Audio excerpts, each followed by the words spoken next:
दोस्तों ये jade plant है जो कि एक पॉलीथीन ग्रो बैग में उगाया हुआ है। आज हम इसको गमले में ट्रांसफ़र करने वाले हैं और ट्रांसफ़र करते हुए हम उसमें ऐसी चीज़ ऐड करने वाले हैं उसकी मिट्टी में ताकि हमारा जेड प्लांट दुगना बड़ा हो जाए। और आप चाहो तो इसकी बोनसाई भी बना सकते हो, फिर आप उसे सजावटी पौधे के रूप में भी प्रयोग कर सकते हो।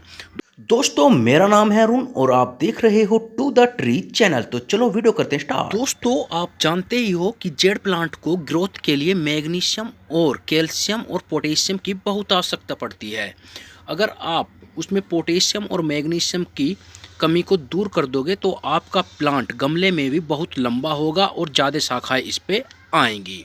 तो दोस्तों इसी के लिए हमें गमले में अपने जेड प्लांट को लगाने से पहले उसकी मिट्टी को अच्छा बना लेना चाहिए।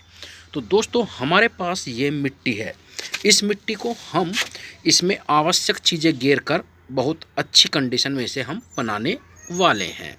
तो चलो मिट्टी को तैयार करने के लिए हम इसमें जो आवश्यक चीज़ हैं वो इसमें ऐड करते हैं।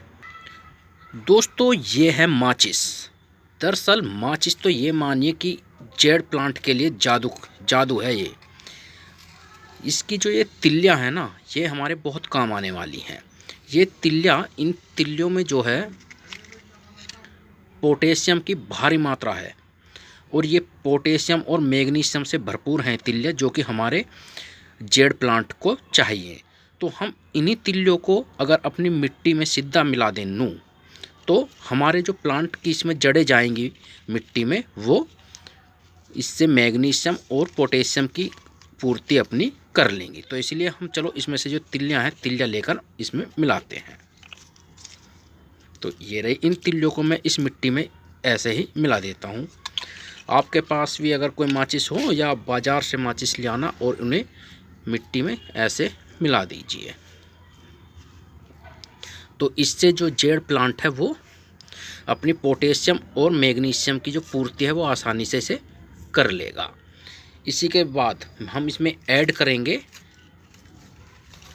राख। ये कैल्शियम और फॉस्फोरस का बहुत अच्छा स्रोत है। ये एक क्षार होता है, एल्काइल है। तो चलो इस एल्काइल को इसमें हम डाल देते हैं इस तरीके से। अंदाजे से आप ले लेना, कोई इसकी वैसे तो कोई मात्रा है नहीं निश्चित, आप अंदाजे से डाल लेना। लगभग ये 10 चम्मच के बराबर होगा 1 किलो मिट्टी में।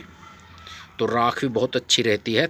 तो माचिस की तिल्लियों के बाद हम इसमें राख ऐड कर चुके हैं। अब दोस्तों एक चीज़ और आती है जो हमारे जेड प्लांट में जादू कर देती है, वो है ये है सरसों की खली का पाउडर बनाया हुआ है मैंने, ये वो पाउडर है। तो इसे भी हम 1 से 2 चम्मच तक इसमें हम ऐड कर रहे हैं। सरसों की खली का तो प्रयोग मैं बहुत ज़्यादा करता हूँ अपने प्लांट में, और सभी प्लांट आप देखोगे तो बहुत हरे भरे आपको नज़र आएंगे। ये सब इसी का कमाल है। तो ये सब इसी का कमाल है।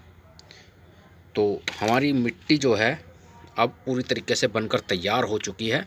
इसको मैं मिक्स कर देता हूँ अच्छे से इन सब चीज़ों को इस तरीके से। अब आती है बारी हमारे गमले को फिल करने की। ये है दोस्तों हमारे पास गमला। तो हम इसे अपनी मिट्टी से इसे जो हमने तैयार किया है इससे इसे फिल करेंगे। अब इस गमले में मैंने छेद पहले बना लिया है, ये दिख रहा होगा आपको। ये वेंटिलेशन के लिए बहुत आवश्यक है। तो चलो इसे सीधा ही भर देते हैं। इस तरीके से हम अपने पोट को पूरी तरीके से अपने जो हमने जादुई मिक्सचर तैयार किया है उससे फिल कर देंगे। तो हमारा पोट पूरी तरीके से भरकर तैयार हो चुका है। हमारा पोट पूरी तरीके से तैयार हो चुका है। अब आती है बारी इस प्लांट की, जिसको मैंने स्टिक के सहारे से सीधा किया हुआ है। स्टिक को हम लगी रहने देंगे और ये जो ग्रो बैग है जो कि पुराना भी हो चुका है, इससे हम इसको प्लांट को बाहर निकाल कर अपने इस गमले में ट्रांसफ़र करने वाले हैं।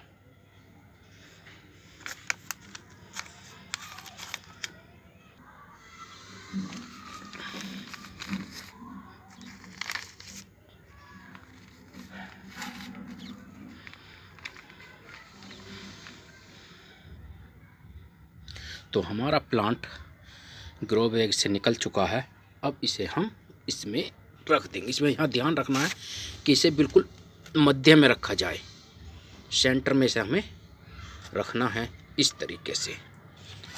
और इसकी जो खाली जगह है बराबर से, उनमें हमें जो हमारा जादुई मिक्सचर है उसको डाल देना है।